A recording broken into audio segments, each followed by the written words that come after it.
The doctors that really become elite at this, they're frankly like relentless in their pursuit of being better. They don't get scared, they don't get rattled. Like, they're able to just block out noise and continue to execute and continue to move the bar. So I think the biggest thing is really just how hungry a doctor comes in. We've seen so many people come with not all that much intense implant background, but like a good attitude and just frankly a relentless pursuit of wanting to be better. And it's insane to see what those guys can do in even 6 or 12 months. I think from a doctor perspective, the best thing about SPG is the camaraderie you have with other people doing the same thing. You talk to other dentists and they don't have a real sense of community. But the uniqueness of the model where we're all doing the same thing, but we're all in completely different markets. So there's absolutely no competition between doctors. So you get celebrated for when you're doing well, and that's a lot of fun, and that's pretty unique in dentistry. But you also have a group of people that go through the same things you go through. You can call any of them and say, hey, this is what just happened. They're like, oh man, I get it. And then you come to these sorts of events and it's so fun because it's a level of connection that you have with a group of people that you really can't have with anybody else. So it makes for really meaningful relationships that almost feel like they're outside of work in a lot of ways. I think the main thing that really moves a doctor forward in becoming very confident in implant dentistry is how comfortable they are pushing their comfort zone. And that means a lot of different things for different doctors. Some people want to read textbooks and want to go to different lectures. For some doctors, over-the-shoulder coaching is really important for them. But the ones that can find that sweet spot, I'm not saying being reckless by any means, but can really push themselves and be comfortable in that space and not retract and just get scared and only do easy things.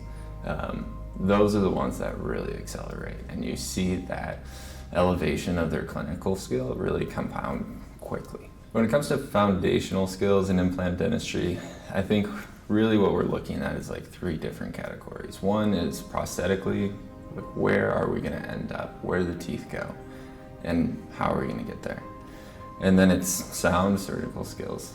It's not, as cases get more complicated, you're just doing the same things in a slightly different way.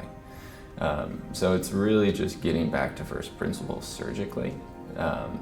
And then you need this aspect of how are you gonna elevate and bring your team along so that you can continue to spend the necessary time staying up on articles, researching new courses to go to, things like that, and not be bogged down by doing every little thing in the office along the way. I think surgical anxiety comes from 1 or 2 different things, right? Being a little anxious, being a little nervous, I think, in a lot of cases is a good thing because it means you care. It means you want to do a good job. It means you're empathetic towards the other person on the end of this treatment. But on the other side, it could mean maybe you're just not prepared, right? So first it's a conversation of where are we at on that spectrum? What's making you nervous? Is there part of this case that we're not talking about that really is the source of this anxiety? And then once you drill down to that, put a plan together for how we're going to be better prepared and what we can do on the front end to make sure that we go into this with confidence. Sometimes that means bringing another doctor out just to be there over the shoulder, and a lot of the times we do that. I think that really decreases surgical anxiety. But a lot of the times I'm not doing anything. Like, I'm just there, I'm in the room, and that gives a doctor kind of that chance to exhale and know that somebody's got their back. But then at the end of the surgery, like, they close everything up, and I'm like, oh, that was easier than I thought it was gonna be. It's like, I didn't really even need you here. It's like, yeah, you didn't, but next time you wanna have me here and it's all just gonna go fine. And finding that little space where this is enough growth. You're nervous about it, but you got it, and then they prove it to themselves. It's so fun to see. For me, the continuing education that was most impactful in my development was bringing somebody into surgery in my own office with my own team. Like, we're actually doing the things that we need to learn. And having the opportunity to just have another provider in the office, I think, is the most impactful. I think there's a lot of things on the front end that you need to do as a provider to get the most out of those experiences. There's a ton of online CE that can be done, and that's really nice because it's easy, you don't have to leave home. But outside of those two things, I think cadaver work for implant dentistry is really, really impactful.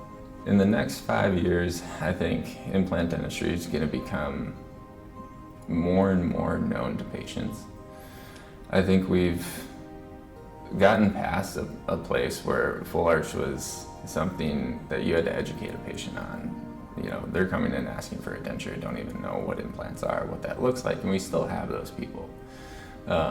But I think there's a lot more patient-facing marketing and education out there, so it's going to become, I think, a bigger segment of dentistry overall. I think there's going to be more opportunity. I think there's going to be more cases to be done. You know, like on the implant prosthetics component side, I think that's a really interesting world, and we're definitely going to have advancements there. I think we'll be able to get patients into finals quicker, which will be fun.